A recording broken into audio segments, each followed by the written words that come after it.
Bismillahirrahmanirrahim. Assalamualaikum warahmatullahi wabarakatuh. Alhamdulillahi rabbil alamin, wassalatu wassalamu ala sayyidil mursalin Muhammadin ibni Abdillah wa ala alihi wa sahbihi ajma'in. Asyhadu an la ilaha illallah wahdahu la syarika lah wa asyhadu anna Muhammadan abduhu wa rasuluh. Jamaah yang dirahmati Allah Subhanahu wa taala, puji syukur kita panjatkan kehadirat Allah yang memberikan kita karunia hujan pada hari ini, di mana ini adalah sebuah nikmat. Kita banyak berdoa kepada Allah sehingga doa-doa kita diijabahi oleh Allah Subhanahu wa taala. Di antaranya adalah kita melakukan amal-amal kebajikan di musim hujan ini, sehingga semoga dengan hujan yang turun benar-benar menjadikan amal-amal kebaikan kita diterima dan diberikan pahala yang berlimpah oleh Allah Subhanahu wa taala. Salawat dan salam semoga tercurah kepada suri teladan kita Nabi Muhammad sallallahu alaihi wasallam dan kepada seluruh keluarga beliau, kepada para sahabat, tabi'in, tabi'ut tabi'in serta umat beliau hingga akhir zaman. Bapak Ibu yang dirahmati Allah Subhanahu wa taala, kembali kita buka kitab Safinatun Najah yang terkait dengan fikih ibadah, dan pada kesempatan yang lalu telah kita sampaikan beberapa hal yang terkait syarat-syarat bermakmum, ya, sehingga bermakmum itu menjadi sah. Kita harus memenuhi beberapa syarat yang disampaikan oleh para ulama, menyaring atau menyimpulkan dari hadis-hadis Rasulullah sallallahu alaihi wasallam. Ada 11 syarat, ya, sehingga kita dalam bermakmum maka ibadah kita, salat kita itu menjadi sah. Jadi bukan sekedar langsung bermakmum saja, ya. Ada orang yang bermakmum tapi ternyata ibadahnya atau salatnya menjadi tidak sah ketika dia tidak menepati 11 syarat yang sudah kita bahas pada kesempatan yang lalu. Kemudian pada malam yang mulia ini kita masih membahas tentang bermakmum juga, tapi ini bentuknya. Kalau kemarin syaratnya, kalau sekarang bentuk-bentuknya bermakmum. Bentuk bermakmum itu ada 9. 5 sah dan 4 tidak sah. Ya, jadi bentuk bermakmum ada 9, yang 5 sah, artinya ini boleh dengan bentuk seperti ini. Sementara yang 4 tidak sah, artinya kita tidak boleh bermakmum dengan seperti itu. 5 yang pertama, tasihhu fi khamsin qudwatu rajulin birajulin. Yang pertama adalah bermakmumnya seorang laki-laki kepada laki-laki, ya, jadi makmumnya laki-laki, imamnya laki-laki. Nah, ini bentuk yang pertama, ini sah, boleh, ya. Wa qudwatu imra'atin birajulin. Kemudian bentuk yang kedua adalah bermakmumnya seorang wanita kepada laki-laki. Ini juga sah. Jadi ada seorang wanita, dia kemudian memiliki imam laki-laki, maka salatnya atau bermakmumnya ini sah. Yang ketiga, wa qudwatu khuntha birajulin. Kemudian bentuk bermakmum yang ketiga yang sah juga adalah bermakmumnya khuntha. Khuntha ini apa? Dalam madhab Syafi'i, khuntha ini adalah seseorang yang memiliki 2 jenis kelamin, ya. Atau wallahu alam zaman sekarang disebut banci, tapi kalau banci itu juga harus benar-benar diketahui apakah dia berjenis kelamin ganda atau salah satu saja. Karena ada beberapa orang yang memang dia sebenarnya jenis kelaminnya laki-laki, tapi dia kemudian kebanci-bancian seperti perempuan, atau sebaliknya. Nah, ini bukan khunsa yang dimaksud dalam pembahasan kitab ini.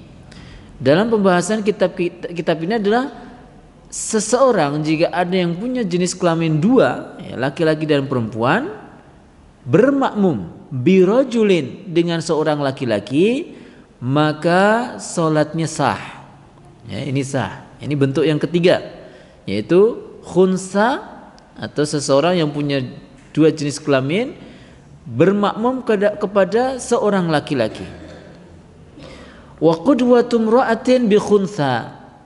Kemudian bentuk yang ketiga adalah bermakmumnya seorang wanita kepada seseorang yang punya dua jenis kelamin. Ini juga sah. Ya. Jadi kita mungkin sedikit detailkan yang ketiga tadi, ya, khunsa dua jenis kelamin, kemudian bermakmum pada seorang laki-laki. Kenapa sah? Ya, kalau dia cenderung kepada wanita, maka wanita bermakmum kepada laki-laki, sah. Kalau dia cenderung kelaminnya ini laki-laki, maka dia bermakmum kepada laki-laki juga sah. Ya kan? Zaman dulu mungkin belum ada tes kromosom, ya. Mungkin kalau zaman sekarang yang namanya khunsa ini bisa dikatakan sebenarnya mungkin nggak ada sekarang. Tapi ini kitab ini dikarang ratusan tahun yang lalu, yang sekarang mungkin bisa dikatakan ya tidak sulit ya seseorang mengetahui jenis kelamin seseorang. Tinggal ke Sarjito begitu kan, tes kromosom, kemudian oh ternyata si fulan dia laki-laki, si fulan dia perempuan. Namun demikian para ulama bagaimana beliau begitu detailnya dan begitu hati-hatinya dalam hal ini sampai membahas khusus ya tentang seseorang yang disebut khunsa yang punya dua jenis kelamin. Maka yang keempat ini adalah bermakmumnya seorang wanita kepada khunsa. Ini juga sah. Kenapa? Seandainya khunsa ini cenderung kepada laki-laki, maka seorang wanita bermakmum kepada laki-laki sah. Ya kan? Kemudian kalau khunsa ini cenderung kepada seorang wanita, maka seorang wanita bermakmum kepada wanita juga sah. Kemudian bentuk yang kelima, wa qudwatum ra'atin bimra'atin. Bermakmumnya seorang wanita kepada wanita. Ya, kepada imam yang wanita. Ini juga sah. Jadi ada 5 bentuk ya, 5 bentuk bermakmum yang sah ya. Yang pertama adalah laki-laki ke laki-laki, ya, perempuan ke laki-laki, ya, perempuannya itu makmumnya, laki-laki itu imamnya. Kemudian khunsa, ya, orang yang punya dua jenis kelamin bermakmum kepada laki-laki, ya, ini juga sah. Atau seorang wanita bermakmum kepada khunsa yang punya dua jenis kelamin, ini juga sah. Dan yang terakhir adalah seorang wanita bermakmum dengan imam yang wanita juga, ini juga sah. Wa tabtulu fi arba'in. Kemudian batal dalam 4 bentuk. Ya, ini kalau yang 5 tadi sudah jelas, sudah dibahas, itu adalah sah. Yang berikut ini yang batal, artinya tidak sah ya, seseorang yang bermakmum dengan bentuk ini tidak sah. Pertama, qudwatu rajulin bimra'atin. Bermakmumnya seorang laki-laki ke perempuan, ke wanita. Ya, tidak sah. Jadi kalau ada seorang laki-laki menjadi makmum dari seorang imam yang perempuan, maka sholatnya tidak sah. Meskipun seorang perempuan ini ahli bacaan Qur'annya bagus, mungkin dia seorang alim, seorang ibu nyai atau ya Bu Ning ya, atau putra dari kiai. Ini enggak ada manfaatnya. Artinya hafalan Quran kayak apapun, solehahnya seperti apapun, dia tidak boleh mengimami seorang laki-laki. Maka ibu-ibu juga demikian, tidak boleh ya mengimami anaknya yang laki-laki. Kalau bisa ya anaknya bisa mengimami anaknya mengimami ibunya, meskipun anaknya masih kecil, selama bacaan Al-Qur'annya sudah benar dan dia sudah ngerti rukun sholat dengan benar, maka dia lebih berhak menjadi imam bagi ibunya sendiri. Kemudian yang kedua, wa qudwatu rajulin bi khunsa. Bentuk yang kedua adalah bermakmumnya seorang laki-laki ke khunsa. Atau tadi ya, satu orang yang punya dua jenis kelamin. Ini tidak sah. Kenapa? Kalau bermakmumnya laki-laki ke laki-laki, oke. Tapi kalau khunsa ini cenderungnya kepada perempuan, kromosomnya perempuan, maka nanti akan jatuh jamaah seorang makmum laki-laki bermakmum kepada imam yang perempuan, maka ini tidak sah. Ya, seorang laki-laki bermakmum kepada imam yang kelaminnya ganda itu tidak sah. Wa qudwatu rajulin bi khunsa. Wa qudwatu khunsa bimra'atin. Bentuk yang ketiga yang tidak sah juga adalah bermakmumnya khunsa dengan seorang wanita. Khunsa ya, seseorang punya dua jenis kelamin.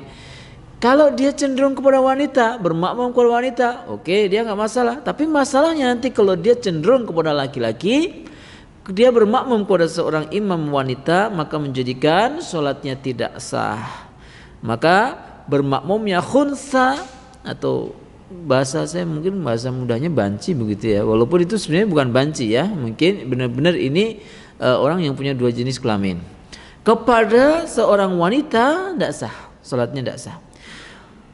Ya, wa qudwatu khunsa bi khunsa. Kemudian yang terakhir adalah bermakmumnya khunsa dengan yang sesamanya, yaitu sesama khunsa. Ya, orang yang punya dua jenis kelamin dan bermakmum kepada imam yang dia punya dua jenis kelamin juga, maka ini sholatnya menjadi tidak sah. Karena tadi kalau misalnya cenderung kepada perempuan bermakmum kepada laki-laki, oke. Tapi kalau laki-laki bermakmum kepada perempuan, ini yang menjadi masalah. Bapak Ibu yang dirahmati Allah, ini adalah 9 bentuk bermakmum dari tentu faktor dari jenis kelamin dari makmum dan imam tersebut. Kemudian pembahasan yang berikutnya, faslun syurutu jam'i taqdimi arba'atun. Ya, tentu dalam hal ini tadi Bapak Ibu rahimakumullah, kita juga harus benar-benar memperhatikan ya kepada siapa kita berimam, tidak sekedar mengetahui jenis kelaminnya, tapi juga pembahasan yang sebelum yang sudah kita lewati adalah apakah imam tersebut sudah memenuhi kriteria sebagai minimalnya seorang imam atau belum. Tidak hanya sekedar jenis kelaminnya saja, tidak hanya sekedar melihat tuanya saja atau ketokohannya, tapi harus melihat dari syarat-syarat berimam yang sudah dibahas pada kesempatan yang lalu. Di antara misalnya dia seorang yang bisa membaca Al-Quran atau Al-Fatihah dengan benar, dia orang yang sudah bersuci dan kita tidak tahu kalau dia berhadas, dia menutup aurat dan sebagainya.